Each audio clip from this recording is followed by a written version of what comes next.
everyone, my name is Ariane, aka the Young Black Educator, and welcome back to my channel. Today we'll be talking about a topic that is near and dear to my heart, and I'm sure yours too. Today we will be talking about money. Why you always hear so many educators talking about being underpaid, undervalued, and what's really going on with our salaries. So if you're interested in that information, please stay tuned and subscribe for more teacher talks. Let's go. So I wrote down a list of why some of the reasons that I've heard and have experienced firsthand as to why educators feel underpaid and like our salaries are not worth the work that is expected of us. Okay, so let's start with number one. Number one is the low starting salary. When I think about where our salary starts on a lot of our salary ranges, it doesn't seem comparable to an entry-level professional. And when I say that, I mean someone who's starting a job that requires at least a bachelor's or higher. A lot of teachers, or in a lot of states, teachers can't teach without a bachelor's and or credential or some sort of credentialing in addition to their bachelor's. So with that expectation, you would think a professional would be starting at a professional range when on average, the National Education Association says a teacher's starting salary is $65,000 a year, which to me it sounds pretty low. I'm coming from California, so we do start just a smidge higher than that depending on your school district. But the starting salary as someone coming into the field with a bachelor's or higher is pretty low. So that's number one. Number two on the list that I compiled was just the expensive cost of education. And I know a lot of professionals can relate to this, having to get a bachelor's degree, student loans, or even paying out of pocket. You're investing a lot into your education just to qualify for your role. So that's something that, we experience, and it just makes our salaries, once we do start to receive them, lower because a lot of us are stuck and pinned with all of these student loans. So the next thing, and this one is very specific to education, this is the out-of-pocket expenses that we experience. A lot of the consumables, the supplies, and the materials that our students use come out of our pockets. You would think school districts provide much more than they do, but the reality is they don't.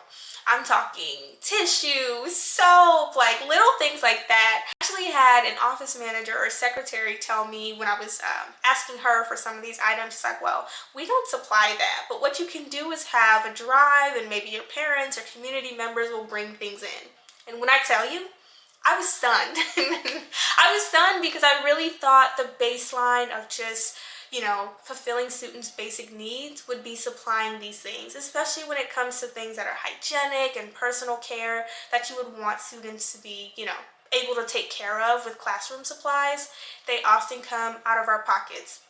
And I know some people say, well, oh, you guys can write them off. Well, actually, we can only write up to $300 of supplies or materials or anything off in a tax year.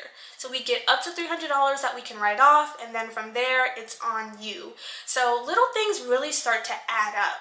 When I think of the manipulatives, the consumables, I'm talking snacks for our kids, tissues, soap, pencils. I can go on and on of the list of materials that students need. And for us, it's just like you want to see your students succeed, so you do whatever it takes. I'm often at, Lakeshore, which is a teacher supply store, Walmart, Target, I see a need, I just do it. And a lot of teachers operate that way, and there's mixed thoughts on if we should be doing these things or not, but the reality is most of us do. So it's another expense that you have to factor in if you're looking at this career or when you're in this career. So another one is the cost of living. I can give you my example. As a California teacher, my salary is not comparable to the rents here. I grew up in California. I'm from California, so, it was my choice to teach here, but also this is all I know. But teaching here and being a teacher here, you do experience that your salary is not comparable. Meaning, if I paid a full rent, which I have done on my teacher salary, and all of the bills that come with it, I was left with very little. And with education, your salary is less impacted by, your merit, by how good you do the job. It just goes based on experience. So the more you sit in the role, the many years that you get under your belt, the more money you make. So your starting salary is not really malleable. There are little things you can do to increase it, but it's not as influential as you think in terms of things you can do to affect it. So it does vary by district. Some districts pay a little more than others, so you should make smart decisions in that regard, but that's overall not something you can control. And then lastly, this is something that I experienced, which was lifestyle inflation. So this one I recognize, this was on me. When I first started teaching, I was 23 years old. I didn't have a credential yet. I was teaching before I even finished school. I was so excited to have the role. It was my first time in like a salaried role. I thought I was doing something with my little salary, and I decided to, inflate my lifestyle along with my newfound salary, which meant, getting a new car, eating out all the time, getting my own place, furnishing it, all of the things. So for me, this really bit into my already low starting salary, just wanting to live like the professional I thought I was at the time, as opposed to living like the broke college student I really was during that time. So, and it's still something I have to level set in my mind today, living within my means so I can live comfortably but still attack those financial goals. So, talked about some of the ways that we are struggling financially, but I also want to talk about some of the things that we can do to make a positive impact on our financial status. So the first thing I would recommend would just be budgeting and saving. And early on, I was a student of Dave Ramsey and some of his teaching, and he really promotes budgeting as a way to track your expenses and where your money goes. And I found this to be extremely helpful because I would spend and not know, by the end of the month where my money went and what I spent it on. So I would definitely admonish you to start budgeting as early on as possible. Another thing I think we can do as educators is really look at multiple streams of income. For me, this is becoming more apparent in my life as I go on and kind of move up the salary schedule. I hate feeling stagnant, so I want to be able to see some financial growth in my life. So cultivating streams of income will be really important. For me right now, what that looks like is pursuing content creation here on this channel. Thank you for joining me. I also have a high yield savings account which yields 0.5% each month.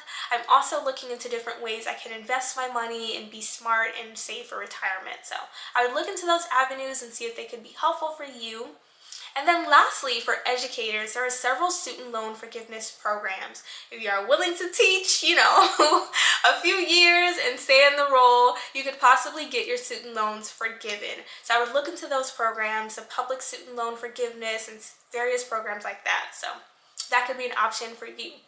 So all hope is not lost. Yes, we navigate unique territories in our role, but it is possible to be financially healthy and well and still succeed. So thank you so much for watching. Please like and subscribe if you want more teacher talks like these.